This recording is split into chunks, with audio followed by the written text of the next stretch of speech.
اس محفل پاک کی برکت سے ہم اپنے دل سے دعا کرتے ہیں اللہ رب العزت نبیل بھائی اور ان کے دوسرے بھائی کو بھی اولاد کی نعمت سے مالا مال فرمائے۔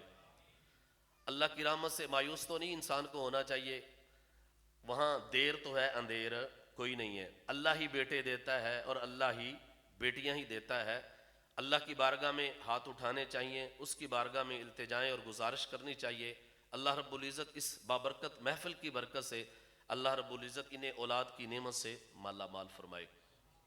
کریم آقا علیہ الصلوۃ والسلام نے فرمایا، جس کا مفہوم یہ ہے، آپ نے فرمایا کہ ہر بچہ فطرت پہ پیدا ہوتا ہے، اسلام پہ پیدا ہوتا ہے، او یحودانہ او ینصرانہ او یمجسانہ، فرمایا اب اس کے والدین پہ منحصر ہے، اس کو یہودی بنا دیں، اس کو نصرانی بنا دیں، اس کو مجوسی بنا دیں۔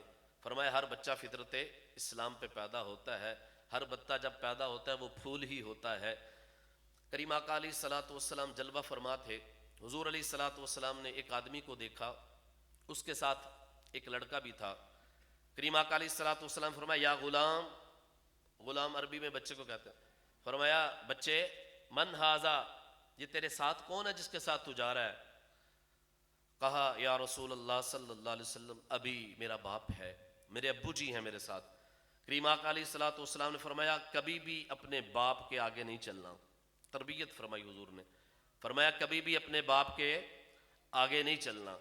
پھر کریم آقا علیہ الصلوۃ والسلام نے فرمایا جب تم کہیں چلے جاؤ، کہیں مہمان بن کے چلے جاؤ، اپنے باپ سے پہلے کبھی نہیں بیٹھنا۔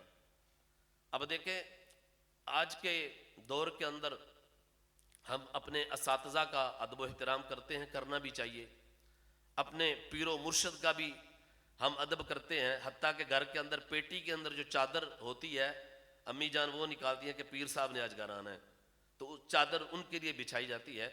ہم استاذ کا ادب کرتے ہیں، پیر کا ادب کرتے ہیں، اپنے مرشد کا ادب کرتے ہیں، لیکن حضور علیہ الصلوۃ والسلام نے باپ کے بارے میں کیا فرمایا؟ فرمایا باپ کے بیٹھنے سے پہلے نہیں بیٹھنا، جب باپ کے ساتھ چل رہے ہو تو باپ کے آگے نہیں چلنا۔ تو یہ اس امر کی ضرورت ہے کہ ہم اپنے والدین کا بھی ادب و احترام کریں۔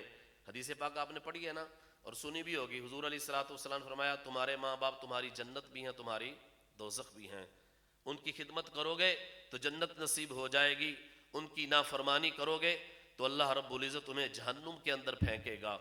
تو فرمایا والدین انسان کی جنت بھی ہیں اور دوزخ بھی ہیں، انسان کو چاہیے کہ وہ اپنے والدین کی خدمت کرے، ان کا ادب و احترام کبھی بھی اپنے والد کے آگے نہ چلے، ان کے بیٹھنے سے پہلے کبھی بھی نہ بیٹھے۔ حدیث پاک کے اندر آتا ہے نبی اکرم صلی اللہ علیہ وآلہ وسلم نے ارشاد فرمایا کہ تمہارا باپ جو ہے وہ جنت کا وسطی دروازہ ہے۔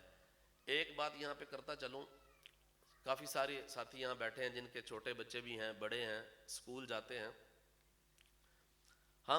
ہمارے جو بچے ہیں پیدا ہوتے ہی روٹی کھاتے ہیں؟ نہیں کھاتے، دودھ پیتے ہیں، ان کی دودھ غذا ہوتی ہے۔ پھر ہم آہستہ آہستہ کوئی نہ کوئی ٹھوس غذا انہیں دیتے ہیں، جیسے کہ سیریلیک ہوتا ہے، پھر آہستہ آہستہ اس کے ہاتھ میں روٹی دے دیتے ہیں، روٹی کا لقمہ دے دیتے ہیں کہ روٹی کھانے کی کوشش کریں۔ کوئی بھی بچہ پیدا ہوتے ہوئے روٹی نہیں کھاتا، ہم اپنے بچے کو روٹی کھانا سکھانا اس میں کتنی کوشش کرتے ہیں، بہت ساری کوشش کرتے ہیں۔ پھر بچہ جب بولنا شروع ہوتا ہے اس کو بلانے کی ہم کتنی کوشش کرتے ہیں۔ ایک بچہ جو اسکول جاتا ہے جب ضد کرتا ہے تو ہم اس کے لیے کتنی کوشش کرتے ہیں، بیٹا اسکول جاؤ، آؤ گے تو یہ ہو جائے گا، آؤ گے تو تیری یہ پسندیدہ چیز مل جائے گی، آؤ گے تو تمہیں برگر مل جائے گا، آؤ گے تو تمہیں اتنے پیسے مل جائیں گے۔ پھر ہم طرح طرح کے بچے کو لالچ دیتے ہیں۔ آیا کیا ہم نماز کے لیے بچوں کو کبھی یہ لالچ دیتے ہیں؟ نماز کے لیے ہم کہتے ہیں اٹھ چل مسیتے، اٹھ بھی پایا، قاری صاحب نے اعلان کر دیتا ہی ٹر جا ہن مسیتے، یعنی ہر روز مسجد میں اعلان ہوتا ہے اپنے بچوں کو قرآن پاک کی تعلیم حاصل کرنے کے لیے بھیجیں مسجد میں، اور اسکول میں کب اعلان ہوتا ہے بتائیں نا؟ پینٹ ادھی سدھی ہوندی تے ادھی ڈنگی ہوندی ہے، نسدے جاندے کہ ٹائم اتنے ہو گیا۔ یار یہ ہنسنے والی بات ہی نہیں، یہ ہماری تربیت کا حصہ ہے۔ یہ جو ہم سارے کام کر رہے ہیں اچھے ہیں، لیکن ہم دین کے لیے کیا کر رہے ہیں؟ قرآن پاک پڑھانے کے لیے ہم صحیح بندے کا انتخاب کیوں نہیں کرتے؟ جس کو خود پڑھنا نہیں آتا اس کے پاس ہم بھیج دیتے ہیں۔ یہ ہماری صورتحال ہے اسکول کے لیے، دوسرے کاموں کے لیے. جب ہم اتنی کوشش کرتے ہیں تو کبھی کبھی بچے کو لالچ دے دیا کریں کہ بیٹا نماز پڑھو، یہ چیز لے کے دیں گے. بیٹا سپارہ پڑھنے جاؤ مسجد میں، یہ چیز لے کے دیں گے.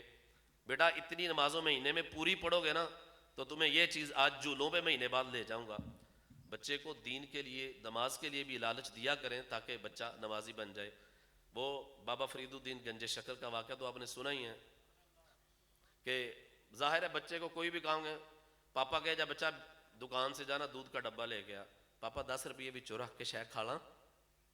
یعنی بچوں کو کوئی نہ کوئی لالچ ہوتی ہے، پاپا یہ کام کروں گا پھر کی دیو گے؟ پاپا کہنا چل یارت دے تیرے تو چورا لے. ماں نے کہا بیٹا نماز پڑھا کرو. تو کہا ماں نماز تو میں پڑھ لوں گا لیکن مجھے ملے گا کیا؟ تو بابا فرید الدین گنج شکر علیہ رحمہ، آپ کو شکر پسند تھی، تو کہا بیٹا نماز پڑھو گے تو اللہ شکر دے گا. آپ جب گھر سے باہر سے کھیل کے آتے تو ماں کہتی بیٹا جب وضو کر لو. آپ وضو کرنے کے لیے چلے جاتے، ماں فٹافٹ پوڑی بنا کے شکر کی مصلے کے نیچے رکھ دیتی. تو سلام پھرتے، کہا ماں شکر میری. کہا بیٹا مصلی اٹھاؤ نیچے ہوگی. تو روز آنا مصلی اٹھاتے، شکر نیچے ہوتی. ایک دن ظاہر ہے بڑھتے گئے، بڑے ہو گئے، سمجھدار ہو گئے. ایک دن باہر سے آئے تو کہا ماما نماز کا ٹائم ہو گیا، نماز پڑھنے لگا ہوں، مصلی دے دیں. کہا بیٹا وضو کر لو میں مصلی بچھا دیتی ہوں. تو کہا آج فرید باہر سے ہی وضو سے آیا ہے، مصلی بچھائیں آپ. ماں نے مصلی بچھایا، نماز پڑھنے لگ گئے. مائیں بھی تو ایسی ہیں نا، جب مائیں ٹک ٹوک چلائیں گی روٹی بناتے ہوئے، سالن بناتے ہوئے. حضور غوث اعظم کا کتنا تذکرہ ہوا.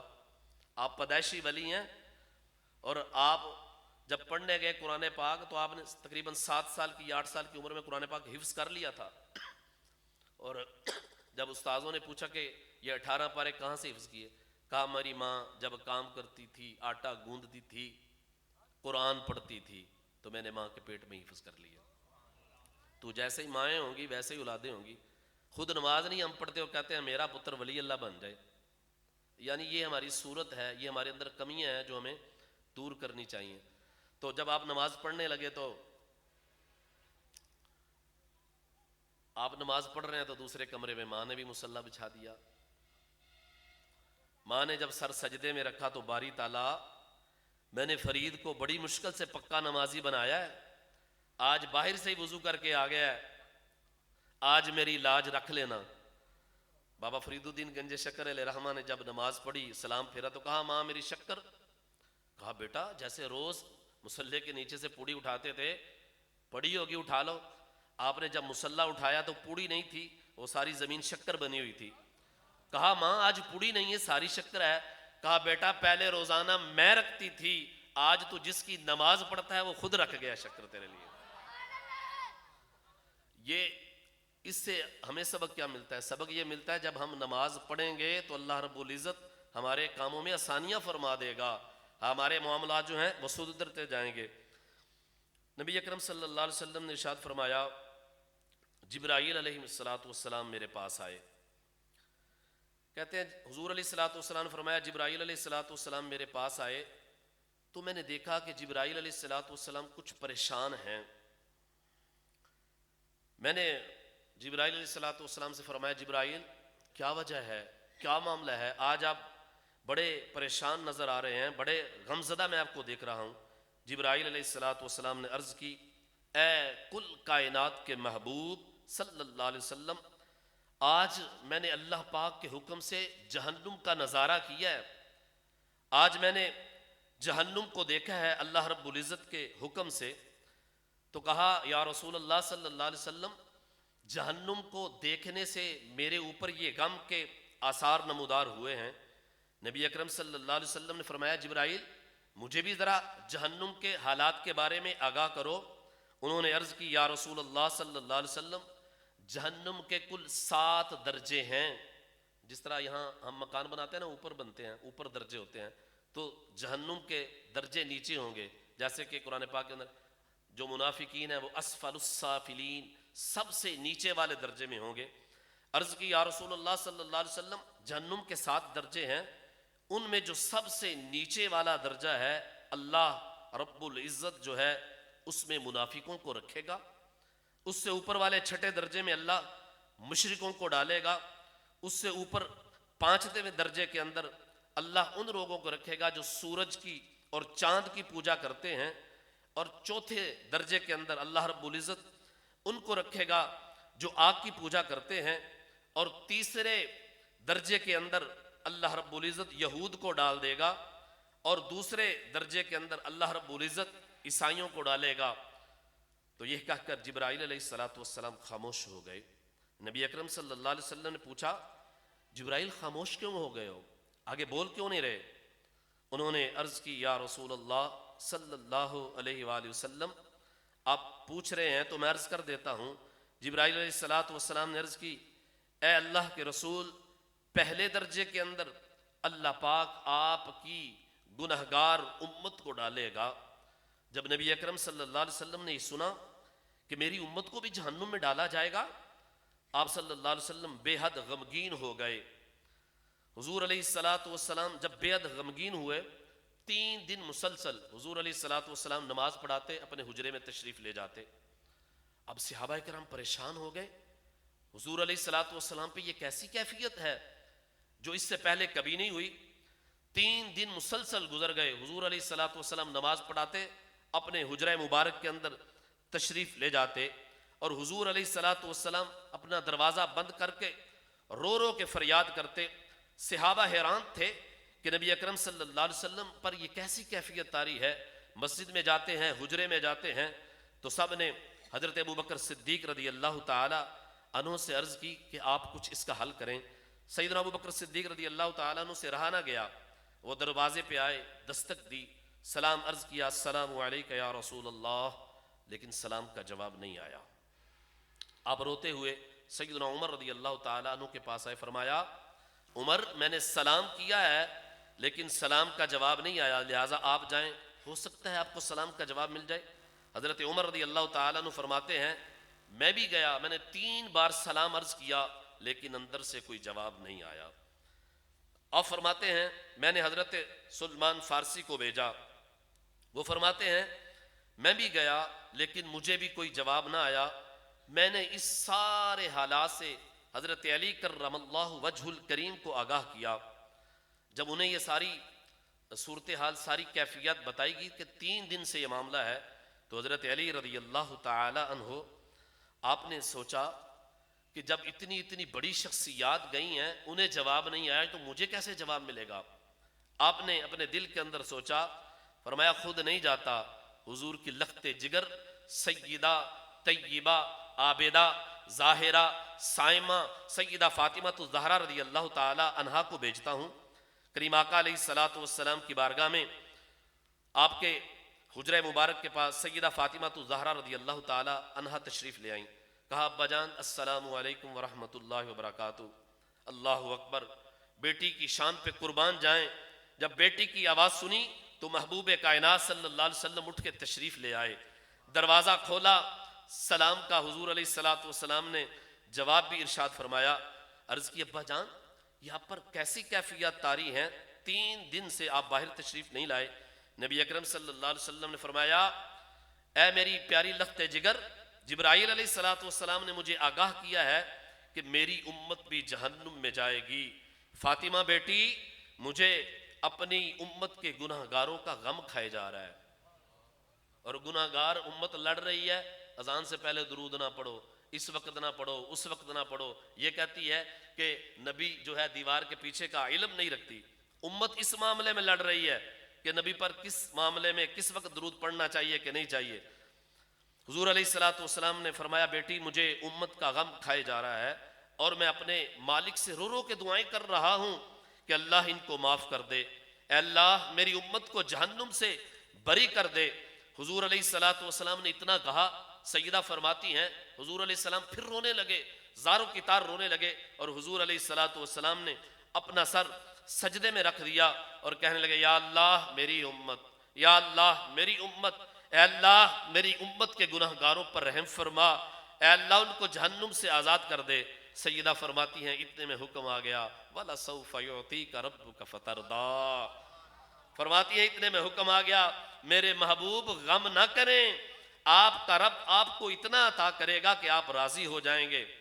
جب یہ حکم آیا حضور علیہ الصلوۃ والسلام کے چہرے پہ مسکراہٹ آ گئی، حضور علیہ الصلوۃ والسلام کا چہرہ گلاب کی طرح چمکنے لگا۔ کریم آقا علیہ الصلوۃ والسلام نے فرمایا، اللہ نے، آپ نے پھر اعلان فرمایا لوگو، میرے رب نے مجھ سے وعدہ کیا ہے کہ روز قیامت وہ میری امت کے معاملے میں مجھے خوب راضی کرے گا۔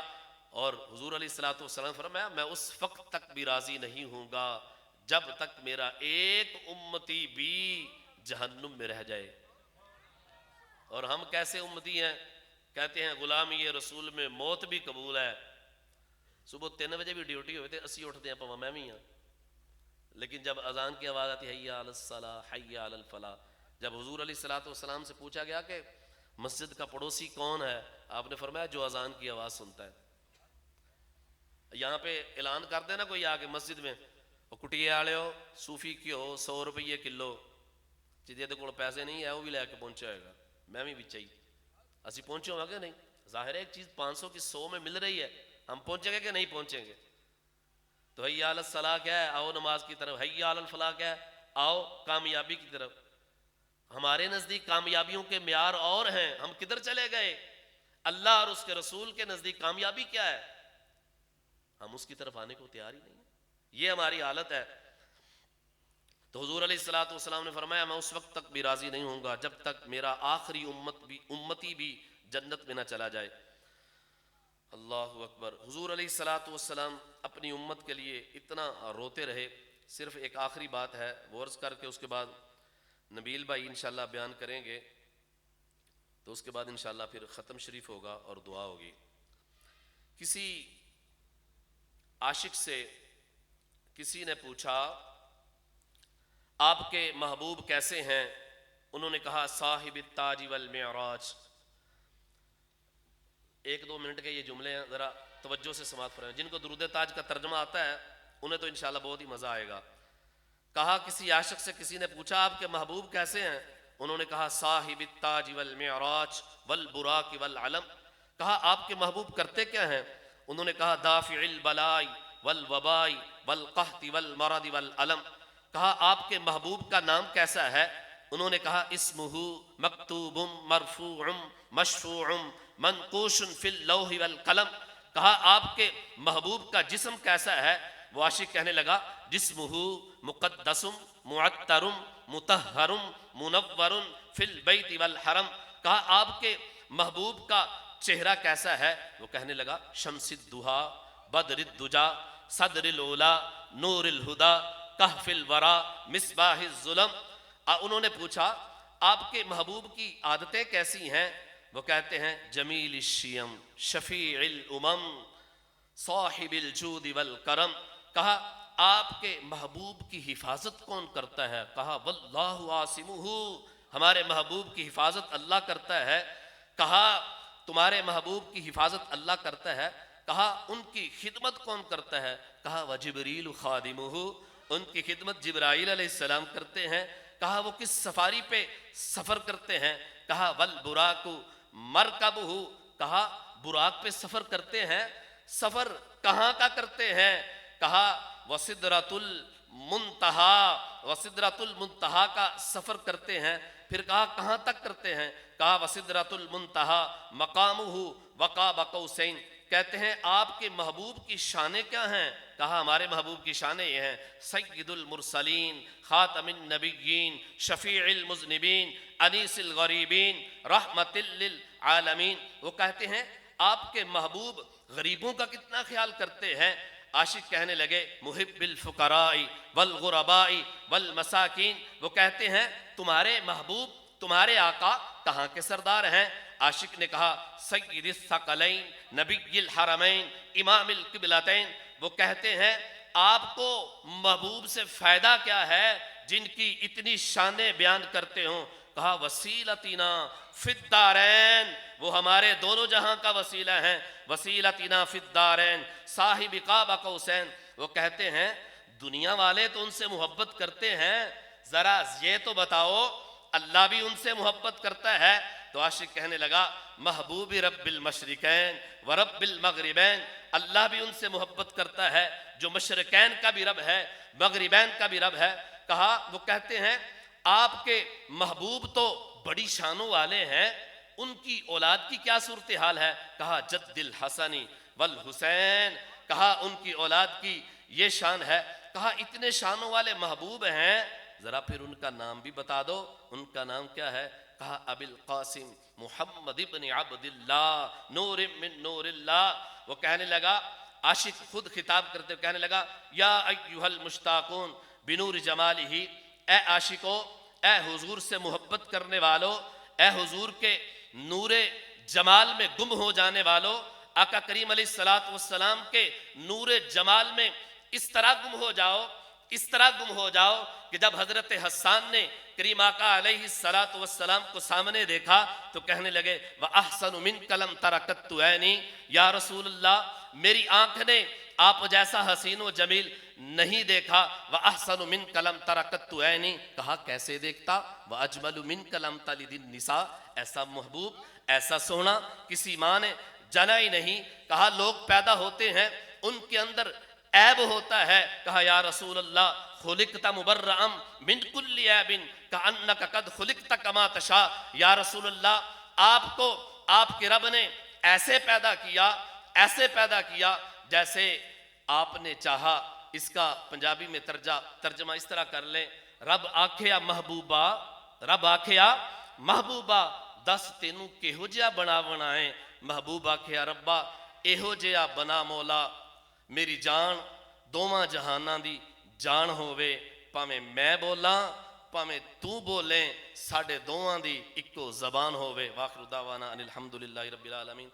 اب خطاب کے لیے اتنا ہی نبیل بھائی بھی کریں گے، ان کی مرضی ہے جتنا کریں، پر نور محفل ہے اور میں ان کو دعوت دیتا ہوں حافظ محمد نبیل اتاری کہ وہ آئیں اور نبی پاک صلی اللہ علیہ وسلم کی بارگاہ میں اپنی حاضری لگوائیں، نعرے سے استقبال فرمائیں، نعرہ تکبیر، نعرہ رسالت۔ اور ان کو یہ نہ لگے میری باری یہی تو سو گئے ہو، نعرہ رسالت، نعرہ تحقیق، سرکار کی آمد، لجپال کی آمد، مکی کی آمد، سہنے کی آمد، آمد مصطفیٰ۔ جہاں بھی ہو وہیں سے دو صدا سرکار سنتے ہیں، جہاں بھی ہو وہیں سے دو صدا سرکار سنتے ہیں، پسے آئی نہ سنتے ہیں سرے دیوار سنتے ہیں۔ میں قربان جاؤں ان کی رحمت للعالمینی پر، پکارو چاہے جتنی بار وہ ہر بار سنتے ہیں۔ قاری صاحب کہہ رہے تھے کہ وہ یہ نہ سمجھیں کہ شاید میری بار یہی تو بولے، نہیں، ہم نے جن کو سنانا ہے انہوں نے سن ہی لینا ہے۔ سرکار علیہ السلام کی بارگاہ میں ہم نے مدح سرائی کرنی ہے اور وہ عشاق اور غلام کے بیانات سے ناواقف نہیں ہیں۔ الصلاۃ والسلام علیک یا سیدی یا رسول اللہ وعلی آلک و اصحابک یا خاتم النبیین۔ الہام کی رم جھم کہیں بخشش کی گھٹا ہے، الہام کی رم جھم کہیں بخشش کی گھٹا ہے، یہ دل کا نگر ہے کہ مدینے کی فضا ہے، یہ دل کا نگر ہے کہ مدینے کی فضا ہے۔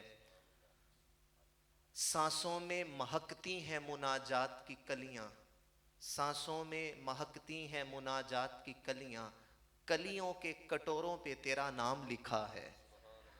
اب اور بیاں کیا ہو کسی سے تیری مدحت، اب اور بیاں کیا ہو کسی سے تیری مدحت، یہ کم تو نہیں ہے کہ تو محبوب خدا ہے، یہ کم تو نہیں ہے کہ تو محبوب خدا ہے۔ اور ایک بار تیرا نقش قدم چوم لیا تھا، ایک بار تیرا نقش قدم چوم لیا تھا، اب تک یہ فلک شکر کے سجدے میں پڑا ہے۔ سیدی اعلیٰ حضرت فرماتے ہیں جب یہ آسمان پہلے تھا تو بالکل سیدھا تھا، اس میں خم نہیں تھا، اب اگر آپ غور سے دیکھیں اس میں تھوڑا خم نظر آتا ہے، جس طرح ایک تلوار کے اندر تھوڑا خم ہوتا ہے۔ تو سیدی فرماتے ہیں خم کیسے آیا؟ فرماتے ہیں ایک دفعہ نا زمین نے آسمان کو تانا دیا کہ اے آسمان تو بڑا اونچائی دکھاتا ہے، کسی کی پکڑائی میں نہیں آتا، کسی کی رسائی میں نہیں آتا، تو اپنی اونچائی پہ ناز نہ کر، میں وہ ہوں جس کے سینے پہ حضور کا گنبد خضرا ہے، میں وہ ہوں جس پہ حضور علیہ الصلوۃ والسلام کا گنبد خضرا ہے۔ تو جب اس اونچائی پہ تنے ہوئے آسمان نے زمین کا یہ تانا سنا تو اس میں خم آ گیا۔ سیدی فرماتے ہیں خم ہو گئی پشت فلک، خم ہو گئی پشت فلک اس طعن زمیں سے، سن ہم پہ مدینہ ہے یہ رتبہ ہے ہمارا، سن ہم پہ مدینہ ہے یہ رتبہ ہے ہمارا، ہم خاک ہیں اور خاک ہی مأوا ہے ہمارا، خاکی تو وہ آدم جد اعلیٰ ہے ہمارا۔ حضور علیہ الصلوۃ والسلام کا ذکر، آقا کریم علیہ الصلوۃ والسلام کی باتیں، یہ یقیناً جو عاشق ہوتے ہیں وہ اس سے تھکتے نہیں ہیں۔ حضور علیہ السلام کا ذکر جتنا بھی کیا جائے، الحمدللہ ہم وہ نہیں ہیں جو اس ذکر کے لیے دلائل مانگنے کے قائل ہیں، ہم تو وہ ہیں اس ذکر کو روح کی غذا سمجھ کے سنتے ہیں، اور جب کسی کے لبوں پہ نام محمد آتا ہے تو روحیں بھی رقص کرنے لگ جاتی ہیں۔ اعلیٰ حضرت کی بارگاہ میں سوال ہوا، حضرت آنکھ کون سی ہوتی ہے اور زبان کسے کہتے ہیں؟ تو آپ نے فرمایا کسی دھوکے میں نہ رہنا، گوشت کے ٹکڑے کو زبان نہیں کہتے، وہ تو کتے کے پاس بھی ہوتی ہے، گوشت کے لوتھڑے کو دل نہیں کہتے، وہ تو وہابی کے پاس بھی ہوتا ہے۔ تو کہا پھر دل کیا ہے، آنکھ کیا ہے؟ کہا وہی آنکھ ان کا جو منہ تکے، وہی آنکھ ان کا جو منہ تکے، وہی لب کے محو ہو نعت کے، وہی آنکھ ان کا جو منہ تکے، وہی لب کے محو ہو نعت کے، وہی سر جو ان کے لیے جھکے، وہی دل جو ان پہ نثار ہے، وہی دل جو ان پہ، اور لب پہ آ جاتا ہے جب نام جناب، منہ میں گھل جاتا ہے شہد نایاب، تو وجد میں ہو کے ہم اے جاں بیتاب اپنے ہی لب چوم لیا کرتے ہیں۔ لیلا سے کسی نے پوچھا، مجنو سے لیلا کے بارے میں، وہ دیکھا نا اسے کسی نے کہ وہ لیلا کا نام ریت پہ لکھتا اور مٹا دیتا، پھر لکھتا پھر مٹا دیتا، پھر لکھتا پھر مٹا دیتا، کہنے لگا تو کیا کر رہا ہے، بار بار لکھتا ہے بار بار مٹا دیتا ہے؟ تو آگے سے کہتا ہے میں اس لیے لکھتا ہوں کہ میرے محبوب کا نام مجھ کو تسکین دیتا ہے۔ تو علماء لکھتے ہیں اگر لیلا کا نام مجنو کو تسکین دیتا ہے تو کیا محمد عربی کا نام غلاموں کو تسکین نہیں دیتا؟ یقیناً ان کا نام، ان کا ذکر اتنا میٹھا ہے، ککھ سواد نہیں مشری اندر تے میں کھنڈاں وی چکھ ڈٹھیاں، انہاں ساریاں شیواں نالوں گلاں حضور دیاں مٹھیاں۔ اللہ پاک نے قرآن پاک میں حضور کی شان میں بیان فرمایا، وہ چند منٹ اسی کو سمجھنے کی کوشش کریں گے، انشاءاللہ اس کے بعد دعا ہوگی۔ اللہ پاک نے فرمایا وَلَلْآخِرَةُ خَيْرٌ لَكَ مِنَ الْأُولَىٰ، اے پیارے تیری ہر آنے والی گھڑی پچھلی گھڑی سے بہتر اور اعلیٰ ہوگی۔ اور یہ بیان کرنے سے پہلے آپ جانتے ہیں اللہ پاک نے دو قسمیں فرمائیں، وَالضُّحَىٰ وَاللَّيْلِ إِذَا سَجَىٰ، قسم ہے دحا کی اور قسم ہے لیل کی۔ امام راضی جیسے شخص نے اس کے 5 سے 6 اقوال لکھے ہیں کہ دحا کیا ہے اور لیل کیا ہے۔ آپ فرماتے ہیں سب سے پہلا قول جو امام جعفر صادق کا ہے وہ یہ کہ دحا سے مراد میلاد کا دن ہے اور لیل سے مراد معراج کی شب ہے۔ کہا پیارے تو جس دن دنیا میں آیا تھا تب بھی سونا لگتا تھا، جب سج کے دھولا بن کے عرش پہ گیا تب بھی سونا لگتا تھا۔ کہا محبوب تیرے آنے کی بھی قسم اور تیرے جانے کی بھی قسم۔ دوسرا قول فرماتے ہیں دحا سے مراد وقت چاشت ہے اور لیل سے مراد حضور علیہ الصلوۃ والسلام کی ذات اقدس ہے، رات سے مراد حضور کی ذات اقدس۔ فرمایا دحا چاشت ہے، مطلقاً چاشت کا وقت، اور لیل سے مراد ایک قول یہ کہ مطلقاً رات کا وقت۔ تو ان دو اوقات کو اس لیے اللہ پاک نے ذکر کیا کہ ان دونوں اوقات کو خاص نسبت حاصل ہے حضرت موسیٰ سے اور حضرت نبی رحمت علیہ السلام سے۔ یہ چاشت کا ہی وقت تھا جب حضرت موسیٰ علیہ نبینا علیہ السلام کے سامنے جادوگروں نے رسیاں پھینکی تو وہ سانپ بن گئے، آپ نے اپنا عصا پھینکا تو وہ اژدہا بن کے سب کو نگل گیا۔ فَأُلْقِيَ السَّحَرَةُ سَاجِدِينَ، سارے کے سارے جو جادوگر تھے وہ سجدے میں گر کے آپ پہ ایمان لے آئے۔ یہ چاشت کا وقت تھا اور یہ چاشت کا ہی وقت تھا کہ جب حضور علیہ السلام نے پہاڑ پہ چڑھ کے اپنی نبوت کا اعلان کیا تھا۔ کہا محبوب وہ وقت جب موسیٰ کوہ طور پہ آنے سے پہلے کافروں کو کلمہ پڑا آئے، مجھے اس وقت کی بھی قسم ہے، اور وہی وقت جب تو نے نبوت کا دعویٰ کیا، مجھے اس وقت کی بھی قسم ہے۔ اور رات کی قسم کیوں فرمائی؟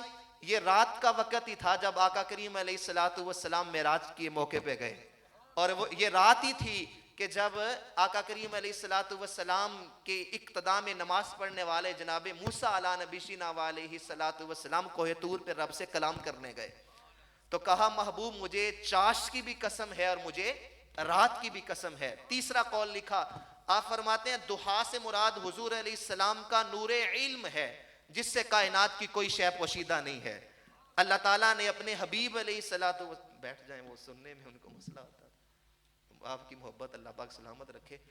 تو کہا ضحیٰ سے مراد حضور علیہ السلام کا نور علم ہے، جس سے کائنات کی کوئی بھی شے پوشیدہ نہیں ہے۔ آپ یہ ذہن میں رکھیں کہ اللہ تعالیٰ نے ہر شے کا بیان رتب ولا یابس الا فی کتاب مبین، ہر شے کا ازل سے لے کے اب تک جتنے علوم ہیں اللہ نے سارے علوم رکھے قرآن کے اندر، رتب ولا یابس الا فی کتاب مبین، وہ سارے کے سارے کدھر رکھے؟ قرآن کے اندر۔ اور قرآن کدھر ہے؟ بل ہوا قرآن مجید فی لوح محفوظ، اور وہ قرآن اللہ نے کدھر رکھا؟ لوح محفوظ میں۔ اور لوح محفوظ کیا ہے؟ امام بصیری حضور کے سامنے کھڑے ہو کے پڑھتے ہیں وَمِنْ عُلُومِكَ عِلْمَ اللَّوْحِ وَالْقَلَمِ، حضور لوح بھی آپ ہیں، قلم بھی آپ ہیں۔ تو فرمایا اللہ نے سارے علوم اپنے حبیب علیہ السلام کو عطا فرما دیے، سارے کے سارے علوم۔ میرے آقا کریم فرماتے ہیں قرب قیامت میں دجال آئے گا، میرے کچھ امتی اس کے خلاف نکل کے جہاد کریں گے، انی اعلم اسماءہم واسماء آبائہم والوان خیولہم، میں محمد اپنے ان غلاموں کے نام بھی جانتا ہوں جن گھوڑوں پہ چڑھ کے وہ جہاد کریں گے، ان گھوڑوں کے رنگوں کو بھی جانتا ہوں۔ تو یہ حضور علیہ السلام کا نور علم ہے جو ضحیٰ سے مراد لیا گیا۔ اور فرمایا لیل سے مراد آقا کریم علیہ السلام کا دامن عفو و کرم ہے کہ جس میں وہ قیامت کے دن گناہ گاروں کو چھپا لیں گے۔ تو یہ قسمیں اٹھا کر، اور چوتھا قول کہا کہ ضحیٰ سے مراد حضور علیہ السلام کا چہرہ اطہر ہے، اور لیل سے مراد حضور کی زلفیں ہیں۔ یعنی اللہ نے حضور کے حسن کا تذکرہ کیا کہ محبوب جن کا حسن اللہ کو بھی بھا گیا، ایسے پیارے سے محبت کیجئے۔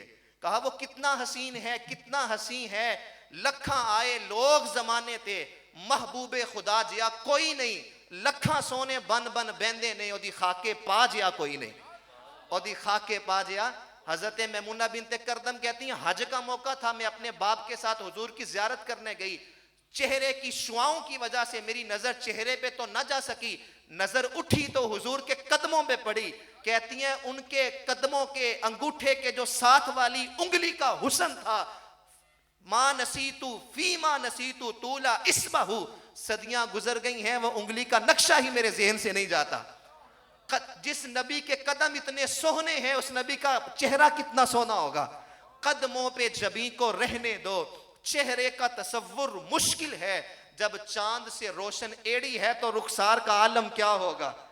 اور اس صورت نو میں جان آکھاں کے جانے جہان آکھاں، سچ آکھاں تے رب دی میں شان آکھاں، جس شان تو شانہ دو ابرو قوس مثال دسن، جدی نوکے مزادے تیر چھٹن، لباں سرخ آکھاں کے لالے یمن، چٹے دند موتی دیاں ہن لڑیاں۔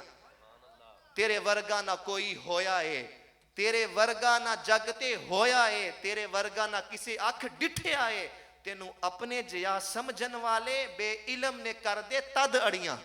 سبحان اللہ ما اجملکا ما احسنکا ما اکملکا، کتھے مہر علی کتھے تیری ثنا، مشتاق کیاں کتھے جا اڑیاں۔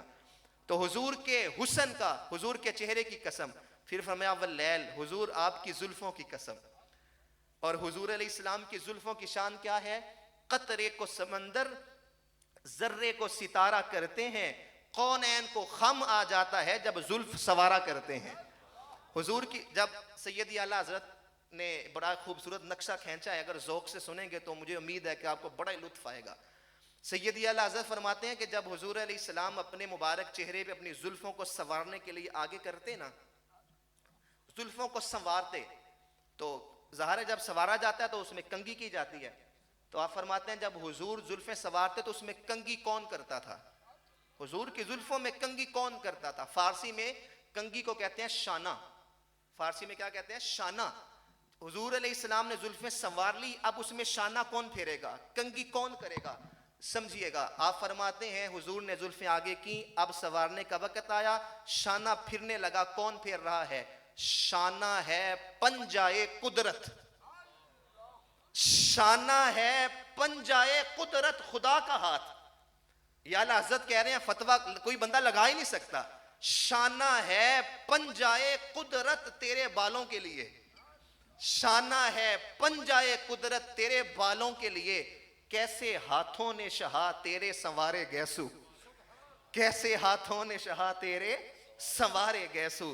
یہ حضور علیہ السلام کی زلفیں ہیں جس میں شانہ خود رب فرماتا ہے. تو ان زلفوں کی قسم اٹھا کے کیا کہا؟ وَلَلْآخِرَةُ خَيْرٌ لَكَ مِنَ الْأُولَىٰ. محبوب تیری ہر آنے والی گھڑی پچھلی گھڑی سے بہتر ہوگی. علماء نے یہاں پہ 4 اقوال لکھے ہیں کہ اس کا مطلب کیا ہے. آپ فرماتے ہیں کہ پہلا قول یہ ہے کہ اللہ پاک نے حضور علیہ السلام کو کہا کہ اے پیارے تیری آنے والی یعنی آخری گھڑی, اس دنیا سے جب تو جائے گا تو جو تیرا آخری لمحہ ہوگا وہ تیری پچھلی ساری گھڑیوں سے بہتر ہوگا. اور جب حضور علیہ السلام پہ آخری لمحے آئے تو اللہ پاک نے کہا ہے جبریل جاؤ محبوب کی بارگاہ کے اندر, اور اگر میرا محبوب اجازت دے تو لے آنا, اور اگر اجازت نہ دے تو پھر نہ لے کے آنا. حضرت جبریل کے کہا حضور رب آپ سے ملاقات چاہتا ہے, وقت ہوا چاہتا ہے, آپ چلیں. تو حضور علیہ السلام نے فرمایا میں ایسے تو نہیں جاؤں گا, پہلے کوئی خوشخبری سناؤ. تو حضرت جبریل امین علیہ السلام واپس گئے, اللہ پاک نے خوشخبری دے کے بھیجا. کہا یا رسول اللہ صلی اللہ علیہ وسلم آپ کے لیے آپ کے رب نے خوشخبری دی ہے کہ آپ کا جو امتی مرنے سے 1 سال پہلے توبہ کر لے گا ہم پچھلے سارے گناہوں کو معاف کر دیں گے.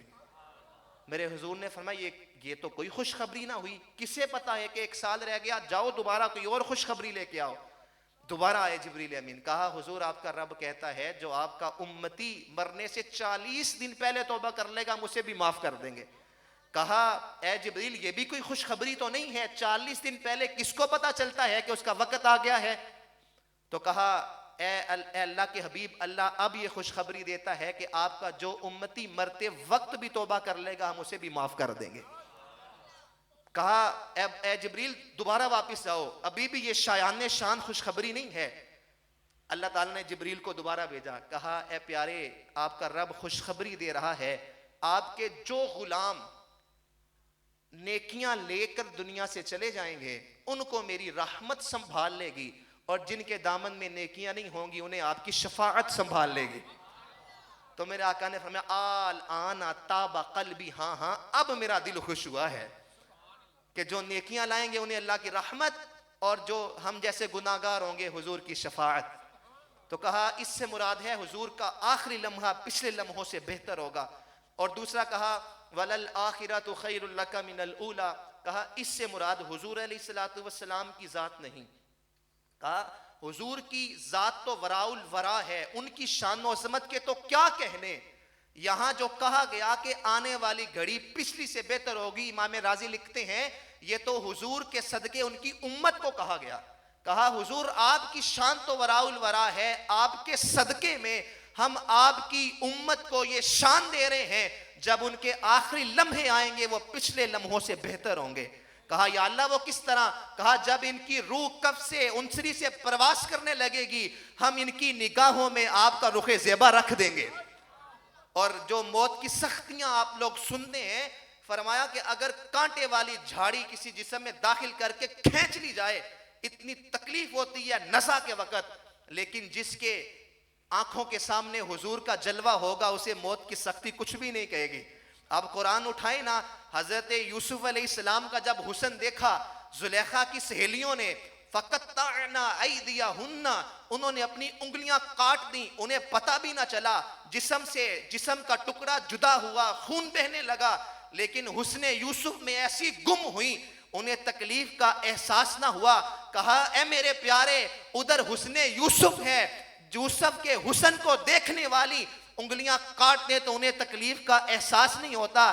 جب تیرے غلاموں کی آنکھوں کے سامنے تیرا چہرہ انور ہوگا, جب تیرا رخ زیبا ہوگا سختیاں آئیں گی لیکن سختیاں کچھ بھی نہیں کہیں گی. وہ تیرے جلووں میں گم رہیں گے, اپنی روح پرواز کروا دیں گے. اور پھر وہ لمحے آئیں گے جب لحد میں اتارا جائے گا, حضور خود آ کے ان کی مہمان نوازی فرمائیں گے. اللہ کہا یہ تیرے غلاموں کی شان ہے کہ ان کا آخری لمحہ پچھلے لمحوں سے بہتر ہوگا. پھر آخری قول یہ کہا, اس سے مراد یہ ہے کہ اے پیارے آقا, اے پیارے محبوب, تیرا جو آخرت والا لمحہ ہے, جو آخرت کا دن ہے, وہ تیرا دنیا سے بہتر ہوگا. آخرت کا دن, اور اس وقت جو حضور کو شان دی جائے گی آپ سب جانتے ہیں, پیش حق مجدہ شفاعت کا سناتے جائیں گے, آپ روتے جائیں گے, ہم کو ہنساتے جائیں گے. وسعتیں دی ہیں خدا نے دامن محبوب کو, جرم کھلتے جائیں گے اور وہ چھپاتے جائیں گے. میرے آقا فرماتے ہیں میں سر سجدے میں رکھ دوں گا, میرا رب فرمائے گا ارفع رأسک یا محمد وسل تؤتا واشفع تشفع. پیارے سر تو اٹھا لیجئے, جس کی طرف اشارہ کریں گے پکڑ کے جنت میں داخل کر دیں گے. تو یہ حضور علیہ السلام کی عالم محشر کی شان. اور چوتھا قول یہ فرمایا, یہ عالم محشر میں حضور کی شان تو ہوگی, یہ اس سے مراد یہ ہے کہ اے پیارے اللہ تیری برکت سے وَلَلْآخِرَةُ خَيْرٌ لَكَ مِنَ الْأُولَى, تیری امت کی آخرت کو دنیا سے بہتر کر دے گا. تیری امت کی جو آخرت ہوگی وہ دنیا سے بہتر ہوگی. اور وہ کیسے شان دی جائے گی؟ اللہ تعالیٰ حضرت آدم علیہ السلام سے پوچھے گا, میں نے تمہیں نبی بنا کے بھیجا, کیا تم نے اپنی قوم کو جا کے میرا پیغام دیا؟ وہ کہیں گے ہاں باری تعالیٰ, ہم نے تیری توحید کا اعلان کیا. اللہ فرمائے گا اگر اعلان کیا ہے تو کوئی گواہ پیش کرو. حضرت آدم اپنی امت کی طرف دیکھیں گے, آپ کا کوئی امتی گواہی نہیں دے گا. حضرت ابراہیم اپنی امت کی طرف دیکھیں گے, کوئی امتی گواہی نہیں دے گا. حضرت یوسف اپنی امت کی طرف دیکھیں گے, کوئی بھی امتی ان کے حق میں گواہی نہیں دے گا. وہ کہیں گے بائی تعالیٰ ہم نے پیغام تو دیا, توحید کا اعلان تو کیا, لیکن آج ہمارے حق میں ہماری اپنی امت ہی گواہی نہیں دے رہی. اللہ پاک نگاہیں امت محمدی کی طرف کرے گا اور امت مصطفیٰ سے پوچھے گا, اے میرے پیارے احمد کی امت, کیا تم گواہی دیتے ہو کہ یہ نبی اپنی قوموں کی طرف آئے تھے؟ حضور فرماتے ہیں میری امت گواہی دے گی, ہاں اللہ یہ تیرے نبی تیرے ان بندوں کی طرف نبی بن کے آئے تھے. فرمایا اے پیارے تیری امت جو ہے اس شان اور عظمت پہ پہنچے گی کہ نبیوں کے حق میں یہ امت گواہی دے گی. اور آپ جانتے ہیں گواہی دینے والا کسی اور کا پیارا نہ بھی ہو, جس کے حق میں وہ گواہی دیتا ہے اس کو تو اس سے بڑا ہی پیار ہوتا ہے. تو قیامت کے دن جب یہ امت نبیوں کے حق میں گواہی دے گی, سارے نبی اللہ کی بارگاہ میں کہیں گے اللہ یہ بڑی پیاری امت ہے, اس نے ہمارے حق میں گواہی دی, ان کو جنت میں داخل کیا جائے, ان کو جنت میں داخل کیا جائے. یہ حضور علیہ السلام کی امت کی شان. فرمایا 120 صفیں ہوں گی جنتیوں کی, اس میں سے 80 میری امت کی ہوں گی, 80 میری امت کی ہوں گی. تو یہ حضور علیہ السلام کے صدقے آپ کی امت کو یہ مقام ملے گا. لیکن یہ مقام ملے گا تب جب یہ امت ٹوٹ کر حضور سے محبت کرے گی, ٹوٹ کر, ماں باپ سے بڑھ کر, اولاد سے بڑھ کر, اپنے مال و جائیداد سے بڑھ کر. یہ مال, یہ جائیداد, یہ اولادیں, یہ بنگلہ, یہ بینک بیلنس, یہ کوٹھی, یہ گراج میں کھڑی رہ جائے گی. سارا کچھ ادھر رہ جائے گا, کفن میں ساتھ کچھ بھی نہیں جائے گا. جائے گا تو حضور علیہ السلام کا پیار ساتھ جائے گا. جتنے بھی دنیا کے حسن ہیں, وہ چاہے دولت کا ہو, چاہے شہرت کا ہو, چاہے وہ کسی دنیاوی محبوب کا ہو, وہ لوگوں کو آپس میں توڑتا ہے. ایک شخص کے دو چاہنے والے ہوں تو وہ آپس میں لڑتے ہیں, رقیب کہلاتے ہیں. تیسرا جب تک آتا نہیں ہے تو لڑائی ہوتی نہیں ہے. جیسے ہی دوسرا اس کے چاہنے والا آیا تو آپس میں رقابت بن گئی. کیوں؟ کیونکہ ایک کا حسن اتنا تھوڑا ہوتا ہے کہ اس سے بس ایک بندہ ہی فیض پا سکتا ہے. اتنا تھوڑا حسن ہے کہ ایک کی تسکین ہوتی ہے, جیسے ہی کوئی اور آتا ہے تو لڑائیاں ہوتی ہیں. یہ دنیاوی حسن ہے جو لوگوں کو توڑتا ہے, اور میرے محبوب کا حسن لوگوں کو جوڑتا ہے. ایک شخص کے دو چاہنے والے رقیب ہوتے ہیں, میرے مصطفیٰ کے چاہنے والے لاکھوں بھی ہوں تو حبیب ہوتے ہیں. ہزاروں قومیں وجود میں آئیں خشک و تر کے رشتے سے, مگر ہم نے بنیاد دوستی رکھی یاد خیر البشر کے رشتے سے. تو یہ کمال نہیں ہے کہ ہم نعرے لگا لیں کہ غلام ہیں, ہم حضور کے غلام ہیں. کمال تب ہے کہ ایسے اعمال لے کے حضور کی بارگاہ میں پیش ہوں کہ حضور ہمیں دیکھ کے خود فرمائے وہ میرا غلام آ رہا ہے. کرم آج بالائے بام آ گیا ہے, زباں پر محمد کا نام آ گیا ہے, مزہ تب ہے سرکار محشر میں کہہ دیں وہ دیکھو ہمارا غلام آ گیا ہے. اور جب حضور فرما دیں گے تو ہمیں مل جائے گی دونوں عالم کی شاہی, ہمارا ان کے منگتوں میں نام آ گیا ہے. اللہ تعالیٰ ہمیں حضور کی ذات اقدس سے محبت الفت کرنے کی توفیق عطا فرمائے. آمین بجاہ النبی.